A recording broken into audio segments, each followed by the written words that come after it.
မင်္ဂလာပါခင်ဗျာမြန်မာဟော်ရာစတိုရီမှကြိုစုပြန်လဲကြိုစုလိုက်ပါတယ်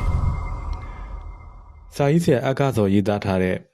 ပထမန်ဘူဘူးအောင်စာတက်ပြီးပိုင်းတက်ကိုဆက်လက်ထုတ်လွှင့်သွားမှာဖြစ်ပါတယ်ပြည်သက်ကြီးများအားလုံး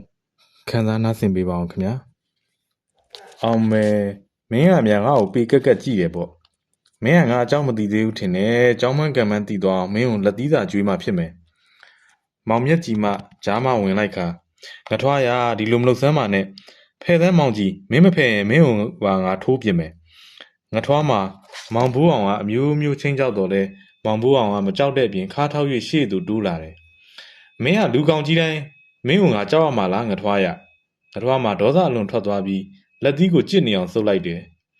မောင်ဘိုးအောင်ကတော့စူးရဲတဲ့မျက်လုံးတွေနဲ့ငထွားကိုမမိတ်မတုံကြည့်နေတယ်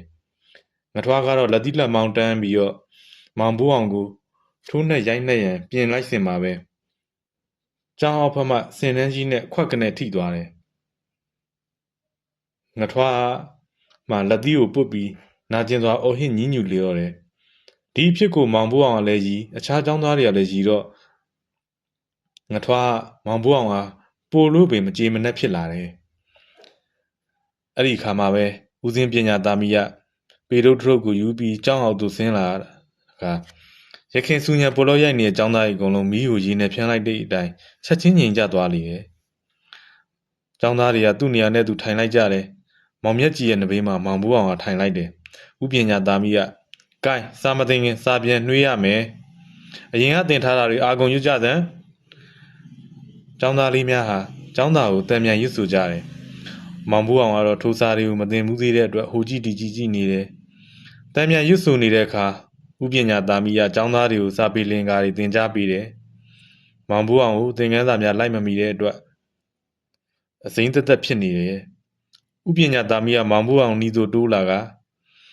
မောင်အောင်မင်းကတော့ဘာမှမသင်ဘူးဆိုတော့တို့တွေဘလို့သင်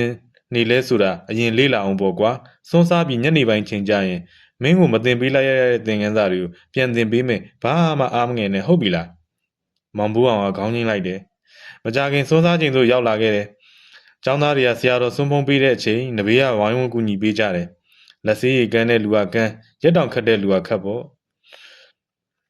ဦးစွန်းနေဆွန်းဖုံးပြီးတဲ့အခါဇွန်းကြံ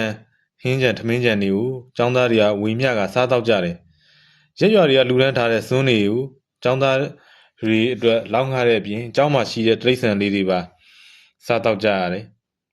မောင်ဘိုးအောင်ကဆင်းရဲတဲ့အတွက်အိမ်မှာထမင်းနှက်မှန်အောင်အနိုင်စားရတော့လေ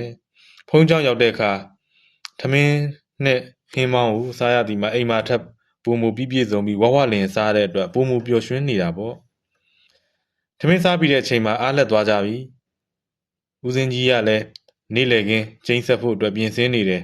ကျောင်းသားတွေကလည်းကျောင်းရှိရမြေကွက်လက်မှာစော်ကစားနေကြတယ်မောင်ဘိုးအောင်နဲ့ဥပညာသားမီကတော့ကျောင်းအောင်မှာနှစ်ယောက်ထက်ကြံခဲ့တာပေါ့ကဲမောင်အောင်မောင်မင်းကိုဦးစင်းကဟိုးအရင်ကသင်ခန်းစာတွေ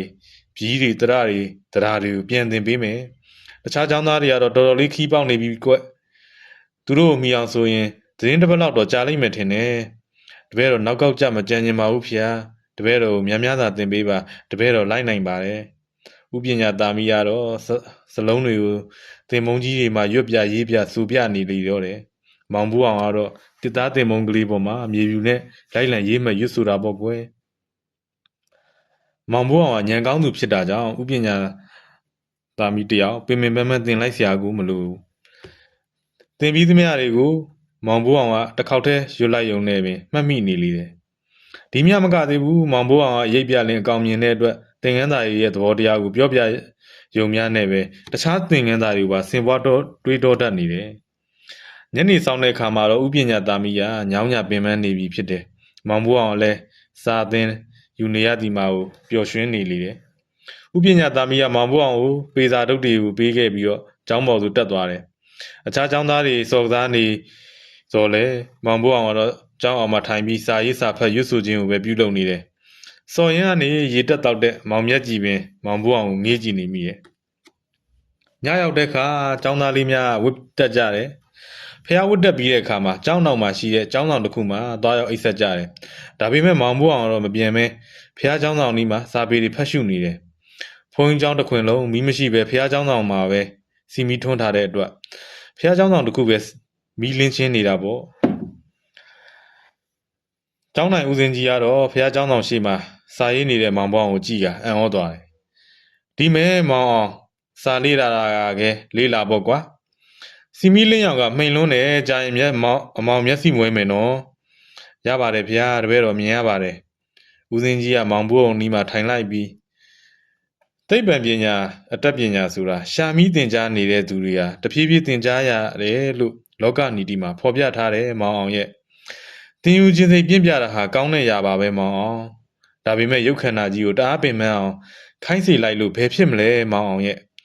ဘာလို့များဒီလောက်တောင်အပတ်တကုတ်ကြိုးစားနေရတာလဲတပည့်တော်တခြားចောင်းသားတွေနဲ့တန်းလူပညာယူခြင်းလို့ပါဗျာ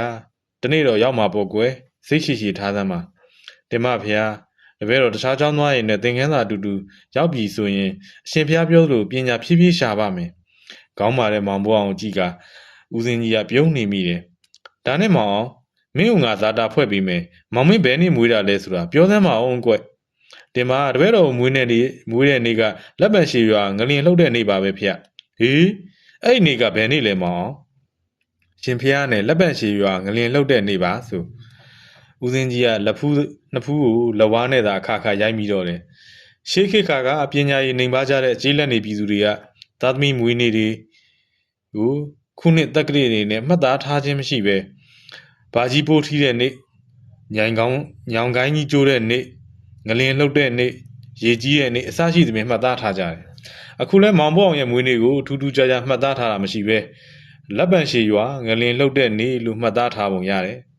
မွေးနေ့မွေးရမသိတဲ့အတွက်ဦးစင်းကြီးဇာတာဖွဲ့လို့မရပြီဒါပေမဲ့မွေးဖွားတဲ့ရက်ကငလျင်တုံလှုပ်တယ်ဆိုတော့ဖုံးကန်ကြီးမားသူတူလောကမြေပြင်ပေါ်ခြေချတဲ့နမိတ်မျိုးဖြစ်နိုင်တယ်ဆိုတာဦးစင်းကြီးရိပ်စားမိတယ်ဒါကြောင့်မောင်အောင်ဟာစာဖတ်နေဒါကြောင့်မောင်အောင်ဟာစာဖတ်နေရာကနေဦးစင်းကြီးကိုငလျင်လှုပ်တဲ့နေ့လို့ပြောလိုက်တဲ့အခါမှာပဲဦးစင်းကြီးအတွေ့ထဲမှာမောင်အောင်လေးဟာဘုံကန်ကြီးတဲ့ကလေးတယောက်ပဲလို့စိတ်ထဲမှာမှတ်ယူမိတယ်ဦးစင်းကြီးလဲမောင်အောင်စာဖတ်နေတာကိုနှောက်ယှက်တော့ပဲစက်တီခန်းထဲကိုပြန်လည်ဝင်ရောက်သွားတော့တယ်အဲ့ဒီညကမောင်အောင်အိမ်မအိတ်ကိုဘယ်သူမှမသိလိုက်ကြဘူးနနက်အုံမောင်းခောက်တဲ့ချိန်ဦးစင်းနေထွက်လာတဲ့အခါမောင်အောင်တယောက်မျက်နှာပင်တစ်နေပြီနေခင်းရောက်တဲ့အခါမှာလဲចောင်းသားတွေကစာသင်ရန်စုဝေးကြပြီဥပညာသားမီးကလည်းចောင်းသားတွေရှေ့မောက်ကိုရောက်လာတယ်။ဂိုင်ထုံးစံအတိုင်းသင်ပြီးသမျှစာတွေကိုအာကုံဆောင်ကြလော့။ထိုအခါចောင်းသားတွေကသင်ခန်းစာတွေကိုတပြိုင်တည်းရွတ်ဆိုကြတယ်။အဲ့ဒီထဲမှာမောင်အောင်လည်းပါဝင်တယ်။မောင်အောင်ကသင်ခန်းစာတွေကိုမှားယွင်းမရှိလိုက်လံရွတ်ဆိုနိုင်နေရကိုတွေ့ရတယ်။အခြားចောင်းသားတွေတလားလောက်သင်ထားတဲ့သင်ခန်းစာတွေကိုမောင်အောင်ကတညာတဲ့နဲ့တမြောက်နေရတွေ့ရတော့ဥပညာသားမီးအလွန်အံ့ဩနေတယ်။အခြားចောင်းသားတွေကလည်းသင်ခန်းစာတွေကိုရွတ်ဆိုပြီးစီသွားတော့လဲမောင်အောင်ကဆက်လက်ရွတ်ဆိုနေရအဲ့ဒီခါဥပညာသားမီးကမောင်အောင်ကတားမြစ်လိုက်တယ်နေစမ်းမောင်အောင်ရအဲ့ဒီသင်ခန်းစာတွေကသူတို့ကိုမသင်ပေးရသေးဘူးကွငါ့ကိုလည်းသင်ဝင်ပေးပါအောင်ကွာဥပညာသားမီးကရည်ကျဲခြင်းနဲ့ပြောလိုက်တော့မောင်အောင်တယောက်ရက်တန့်သွားတယ်မောင်ဘိုးအောင်ကမိမိဘာသာသင်ခန်းစာတွေကိုလေ့လာရင်အတော်ရှေ့ရောက်နေတာကိုသတိထားမိသွားတယ်စာသင်ပေးတဲ့ဦးစင်းဥပညာသားမီးကိုလည်းအားနာတဲ့အတွက်အဲ့ဒီသင်ခန်းစာတွေကိုထပ်မံပြန်ပြီးတော့သင်ယူတယ်စာသင်ကြားပြီးတဲ့အခါဦးစင်းပညာသားမီးတယောက်ကျောင်းပေါ်အလံတကြားပြေးတက်လာတယ်ကျောင်းနိုင်ဦးစင်းရှေ့သူရောက်တဲ့အခါဦးစင်းကြီးမောင်ဟာအရင်ကစာမသင်ဘူးဆိုတာမဖြစ်နိုင်ပါဘူးဗျာအခုသူကတခြားကျောင်းသားရဲ့စာကိုလိုက်မိတဲ့နေတဲ့အပြင်ရှေ့ဦးတောင်နဲ့ကြိုရောက်နေပါပေါ့ဗျာမောင်ကစာမသင်ဘူးဆိုရင်တော့ဒီဖြစ်ကတော်တော်ထူးခြားတဲ့ဖြစ်ပါဗျာမောင်အောင်တို့ဆင်းရဲတာမင်းလည်းအသိပဲမဟုတ်လားမောင်ပညာရဲ့သူတို့တောင်စာမသင်ပေးနိုင်လို့တို့စီလာပို့ထားတာမဟုတ်လား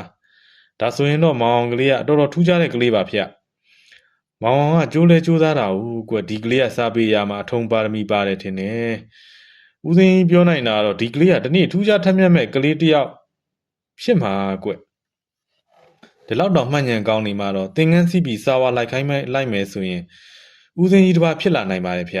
သိလဲစမ်းတာမစောပါနဲ့အောင်မောင်ပညာရဲ့အခုမှတရက်ပဲရှိသေးတာသူ့ကိုနည်းနည်းလေ့လာကြည့်ပါဦး ဦးစင်းကြီးပြောတဲ့အတွက်မောင်ဥပညာသားမိကလည်းခေါင်းငိမ့်လိုက်တယ်ဦးစင်းရောဥပညာသားမိပါမောင်အောင်ဟာထူးချွန်ထက်မြက်လှတွေကိုသတိပြုမိသွားပါတော့တယ်ကိုပြည်သက်ကြီးခင်ဗျာအခုတင်ဆက်ခဲ့တာကတော့ဆရာကြီးဆရာအက္ခစောရေးသားထားတဲ့ပထမန်ဘူးဘူးအောင်မောင်ဘူးအောင်စာတက်ပြီဆိုတဲ့အပိုင်း1ကိုတင်ဆက်လိုက်ခြင်းဖြစ်ပါတယ်ပြည်သက်ကြီးနေနဲ့ရှင်လန်းချမ်းမြေ့စွာရှိပါသည်ကျမ်းပါပါသည်ဒီနေရာလေးမှာပဲဇလန်းတင်ဆက်မှုကိုရက်ခွင့်ပြုပါခင်ဗျာ